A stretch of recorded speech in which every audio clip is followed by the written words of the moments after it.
I've heard there are other gospels that haven't been used.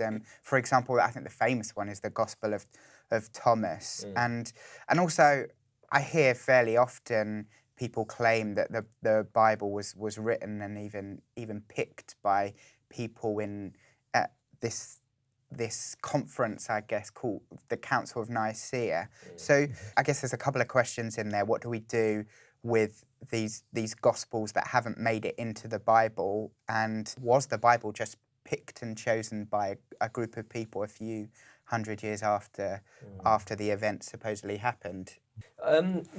So I mean, Dan Brown in the Da Vinci Code unfortunately popularized some quite significant misinformation about this. So yeah, he, I think, claimed that, this council in the 4th century, the Council of Nicaea, picked from a long list of books about Jesus, and more or less arbitrarily picked Matthew, Mark, Luke, and John against a bunch of other candidates, which would, had as much kind of credibility as Matthew, Mark, Luke, and John.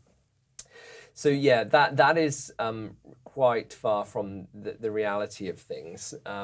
Even scholars on the more skeptical end wouldn't recognize that as being a remotely good sort of account of how the New Testament came together. So Matthew, Mark, Luke, and John, for some of the sorts of reasons I was getting into earlier, in terms of just sort of how well they kind of fit hand in glove with the world of 1st century Palestinian Judaism, and not with kind of 2nd century and afterwards. They are widely regarded as being, they fit within the 1st century, whereas these other Gospels, I'll talk about the Gospel of Thomas specifically in a minute, because that is a bit of a special case, but the vast majority of these other kind of texts that are sometimes called Gospels really have no serious claim to be based in eyewitness testimony from the 1st century. Many of them are heavily influenced by a sort of philosophy or worldview called Gnosticism, where the world of matter is something that's evil and we need to escape from. And Jesus sort of comes down from this world of light, this other realm, to try and kind of save us from this evil world of physical matter.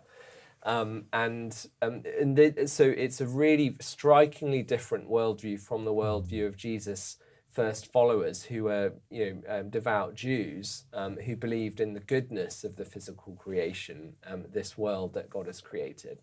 And so things like the Gospel of Mary, the Gospel of Judas, and so on, they're influenced by this worldview of Gnosticism.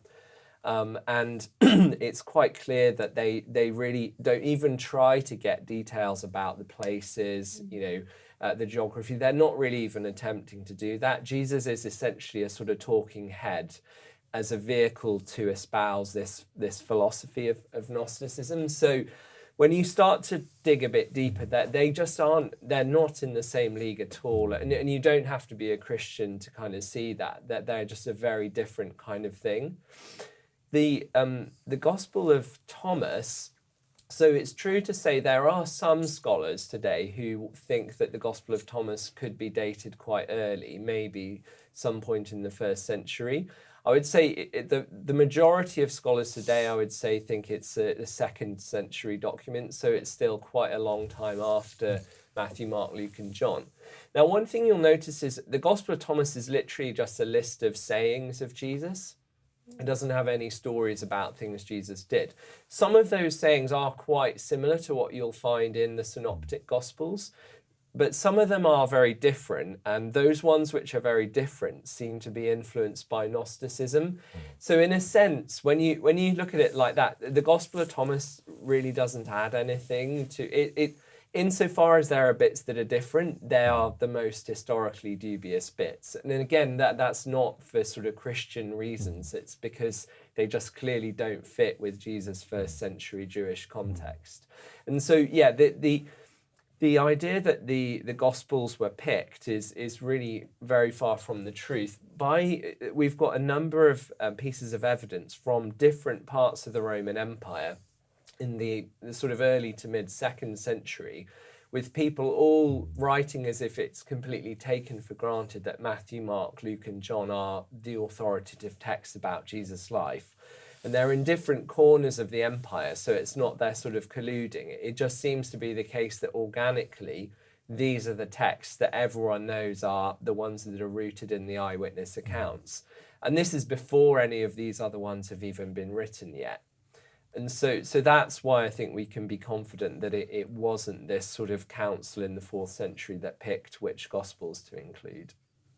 Wow, thank you so much, Max. That was really helpful in thinking about kind of what evidence that we have that Jesus existed.